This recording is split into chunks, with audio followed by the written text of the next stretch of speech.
Irmãos, Atos dos Apóstolos, capítulo de número 12, do versículo 1 ao versículo 8.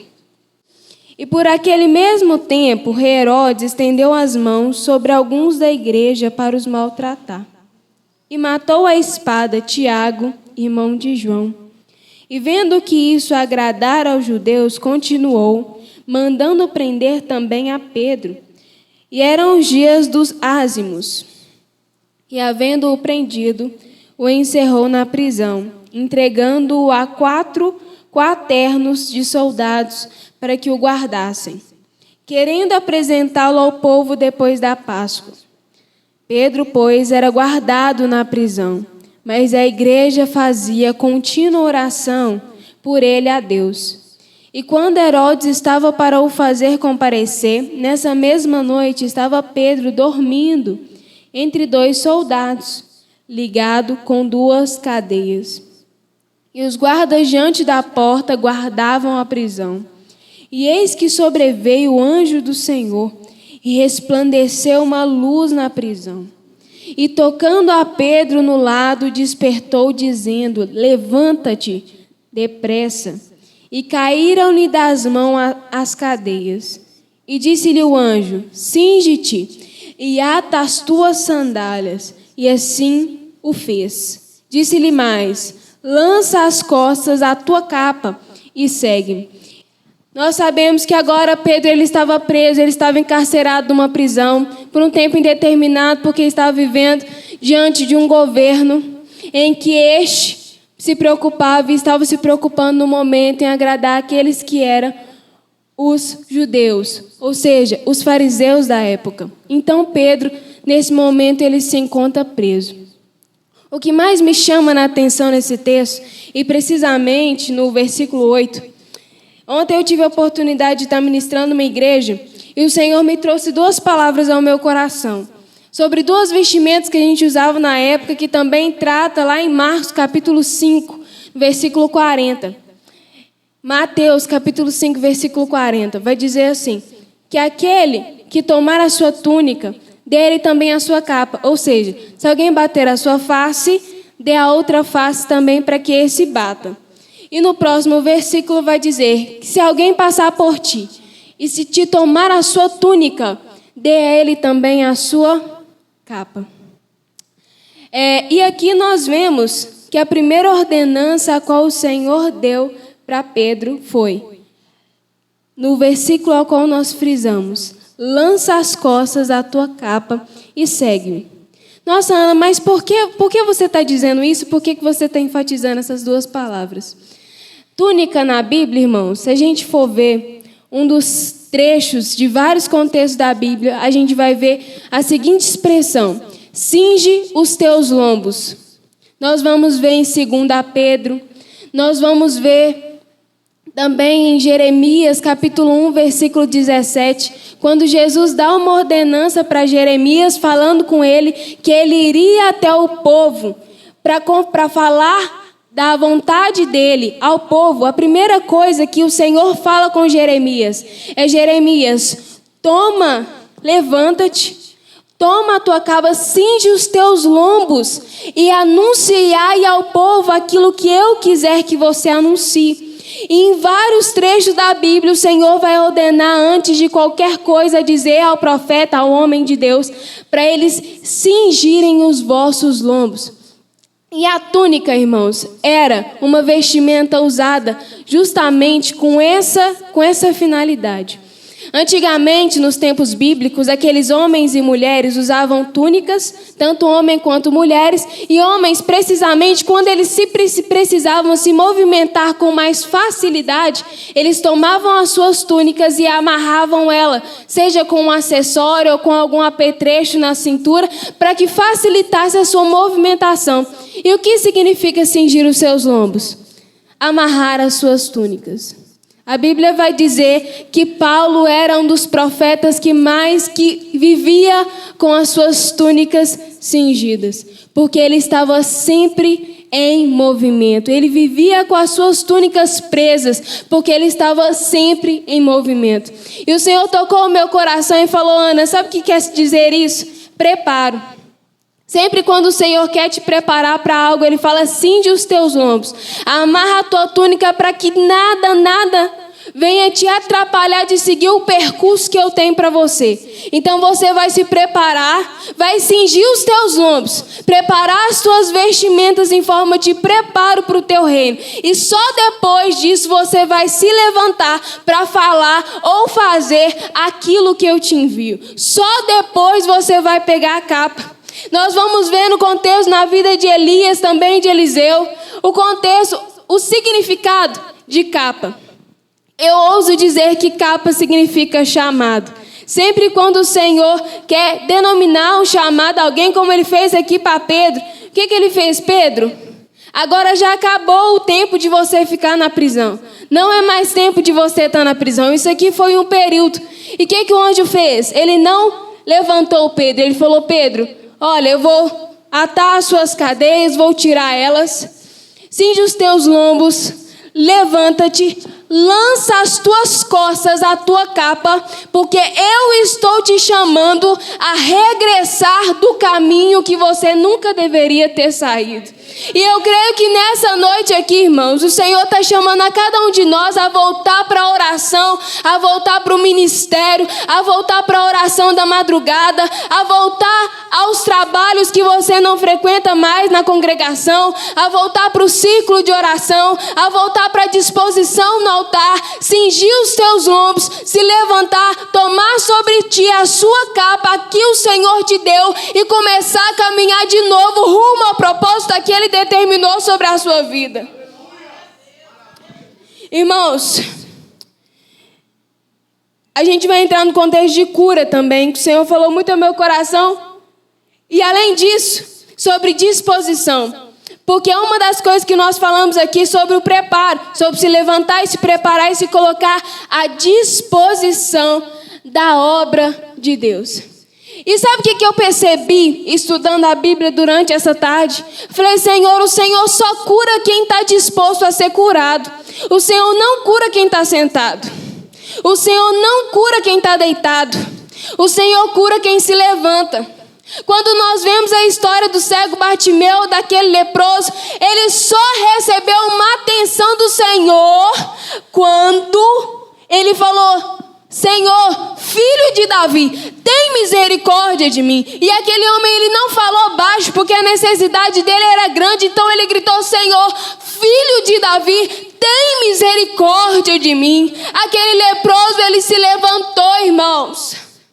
Ele falou: Senhor, se o Senhor quer me curar, eu estou à disposição de ser curada por ti. E o Senhor falou: eu quero, seja curado. Eu quero, veja. Mas eles se levantaram. Quando o Senhor usou aquele profeta a formar novamente o vaso, o que ele falou para Jeremias? Jeremias, levanta-te, vá à olaria, e lá eu te mostrarei, lá eu farei, lá eu vou te moldar e moldar o vaso nas suas mãos. Não é sentado, não é prostrado, não é triste, não é cabisbaixo, é levantado e é disposto, que o Senhor vai curar nossa alma, que o Senhor vai curar suas feridas. Já que a gente está no culto de libertação, irmãos, por que não falar? Por que não dizer que o Senhor só cura pessoas dispostas a serem, a viverem o real chamado de Cristo? Em Tiago, no capítulo 5, do versículo 14, vai dizer: e aquele que confessar as suas dores, as suas feridas, estes sim serão curados. Você entende que sem o movimento da sua parte não tem como? Que sem uma atitude minha não tem como. Não tem como ter um movimento celestial sem algo da minha parte. Não tem como o Senhor fazer por mim, por você, por nós, pela nossa família, pelo nosso ministério, pela nossa casa, pela nossa igreja, se nós não tomarmos uma posição diante dEle. Não tem cura sem confessamento, irmãos. Sem olharmos para o nosso ego e pensarmos: Senhor, mas onde eu preciso melhorar? Aqui nós vamos ver também que no capítulo 12, Pedro, quando ele vai ser encarcerado dentro daquele lugar, Está no tempo de Herodes. E também a Bíblia vai dizer aqui, no versículo 3. E vendo que isso agradara aos judeus, continuou, mandando prender também a Pedro. E era o dia dos pães asmos. O que quer dizer isso? Era um evento que passava da Páscoa. Ou seja, um evento posterior à ressurreição de Cristo, ao povo comemorar Cristo naquele momento, da sua ressurreição. E quando nós lemos e pensamos em pão asmos, nós também lembramos de fermento. Quem estava ali na subsede, o pastor falou algo que me deixou um pouco invocada. Ele frisou bastante a questão dos fermentos. O que significava o fermento? O pão asmo é aquele que não ia fermento, porque significava que o povo deixava para trás as coisas, a arrogância, a vaidade e tudo aquilo que o Senhor, embora outrora desagradara, para viver o novo de Deus. Eles deixavam tudo aquilo que os impediam de seguir adiante e viver grandes coisas no Senhor. E nessa noite eu venho te perguntar e venho perguntar para minha alma: o que falta você deixar para você viver uma cura no Senhor? O que falta que você deixe para você realmente ver o grande em Deus? Até quando a gente vai viver numa rotina? Eu sempre friso isso, irmãos, mas é porque o Senhor sempre tem algo a mais para nós. Olha como isso é interessante. A Letícia subiu nesse altar e ela leu o quê? E o que ela frisou? Ela falou: irmãos, o Senhor sempre tem algo a mais para nós. O Senhor sempre tem algo a mais. Como ele disse para Ezequiel: parta dessa água e vá mais fundo. Entre mais um pouco de côvados. Qual que foi o tema da nossa festividade aqui? Prossigamos em conhecer ao Senhor. Significa que não tem um limite. O que o Senhor quer fazer em nós, por nós e através de nós, não tem uma barreira, não tem uma linha de chegada. É por toda a vida o Senhor tem algo para fazer. A todo momento Ele tem algo para operar. A todo momento Ele tem milagre. A todo momento Ele tem algo novo a fazer nas nossas vidas. Basta nós nos dispormos. Na quarta-feira a irmã pregou aqui e falou: irmãos, o que o Senhor tem para essa congregação é disposição. O Senhor quer levantar profeta, o Senhor quer levantar ministério, o Senhor quer te levar a lugares longe, mas você precisa de uma condição: disposição. Já parou para pensar que a única coisa que falta para Deus é acabar de libertar a sua família e dar uma chave para sua casa nova, remida pelo sangue de Cristo? É só a sua disposição em jejuar mais, a sua disposição em pagar mais preço. Já parou para pensar que para o seu casamento mudar, para a realidade dos seus estudos mudar, para a realidade do seu emprego mudar, para você conseguir a chave que você almeja, para você conseguir o empréstimo que você deseja, seja qual for a necessidade do seu coração, você precisa primeiro se levantar e se dispor. Porque sem essa condição não tem como Deus operar, irmãos. Não tem como Deus fazer. Não tem como. Em Salmos, capítulo de número 147, verso 3, vai dizer: e Ele cura os quebrantados de coração, e Ele cuida das suas feridas. E Ele cura aqueles que são quebrantados de coração. Olha como a palavra, ela conversa entre si, ela fala, basicamente, está falando para mim, está falando para o seu coração. Se você se quebrantar, se você se diminuir mais, se você se dispor e tentar mais um pouco, eu posso fazer muito além do que você deseja. Não saia desse culto pensando que é mais uma palavra. Não saia desse culto achando, porque é culto de jovens, eu vou para mais um domingo, mais uma segunda, mais uma quarta, mais uma terça. Não, irmão. Determine o novo de Deus sobre a sua vida. Você não precisa de um evento na subsede. A gente não precisa de algo novo e grandioso para que o Senhor faça nas nossas vidas. Estava conversando no carro com o irmão com o pastor Renato, eu falei, nossa, pastor, o Senhor tem colocado tanta sede no meu coração. Eu acho que eu tenho vivido o melhor tempo da minha vida em Deus, que eu tenho falado, Senhor, eu não aceito. Eu já sou inconformado, mas agora eu estou mais revoltada. Senhor, eu não aceito essa situação, eu não aceito essa mormidão, eu não aceito essa realidade, eu não quero viver isso, eu não quero viver enquadrado entre essas quatro paredes. O Senhor tem mais para quem está do meu lado, o Senhor tem mais para o meu próximo. Irmãos, quando nós tratamos, lá em Gênesis 17 vai dizer sobre uma mulher por nome Agar. E Agar, nós sabemos que ela era serva de Sarai. E aquela mulher... eu trouxe o contexto e o Senhor falou no meu coração, por intermédio disso, que ela passou um tempo que Sarai começou a gerar a vida de Ismael e ela começou a desprezar a sua senhora. O versículo vai dizer que Agar passou a desprezar Sarai por ela estar gerando um filho do seu senhor. E sabe o que é o interessante? Às vezes, por nós estarmos gerando algo em Deus, a gente começa a olhar para o lado e esquecer daquela pessoa que ficou para trás. Mas além de tudo, além do Senhor querer a nossa disposição, o Senhor também nos convida a olhar para o lado. Não fazer como Agar.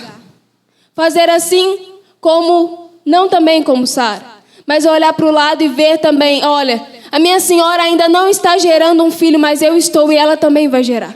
Porque aquela mulher estava naquela casa e ela sabia que outrora a palavra do Senhor se cumpriria, porque o Senhor já havia prometido para Sarai uma vasta descendência. E só a partir dessa confirmação é que ela teve a ideia que ela levaria a sua serva a ter um filho com o seu marido. Então ela falou, deite-se com meu esposo, tenha um filho e gere.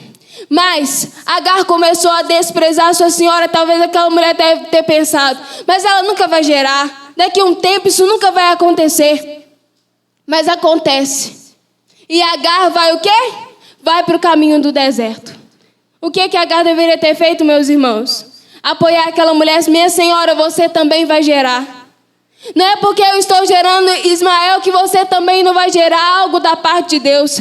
O Senhor nos convida, irmãos, a olhar para a dor da pessoa que está do nosso lado e falar, eu estou gerando algo grandioso em Deus e você também vai gerar, meu irmão. Eu estou gerando algo grande em Deus e você também vai ser levado a lugares maiores. Aleluia! O Senhor também vai te levar a lugares maiores. O Senhor também pode.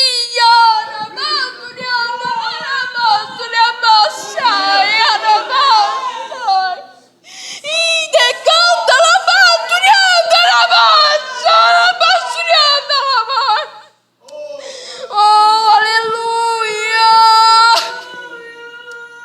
Glória a Deus! Irmãos, é tempo de nós crermos. O Senhor tem colocado essa proposta no coração do nosso pastor às quintas, para nós orarmos aqui na congregação, e não é vã a nossa oração em Deus. Eu te convido a se colocar de pé no nome de Jesus, para nós concluirmos esse culto para a glória de Deus. Aleluia! Oh Deus, aleluia! Glória a Oh Pai, nós nos colocamos diante da Tua presença nessa noite, Jesus, aleluia! Senhor, nós entregamos o nosso coração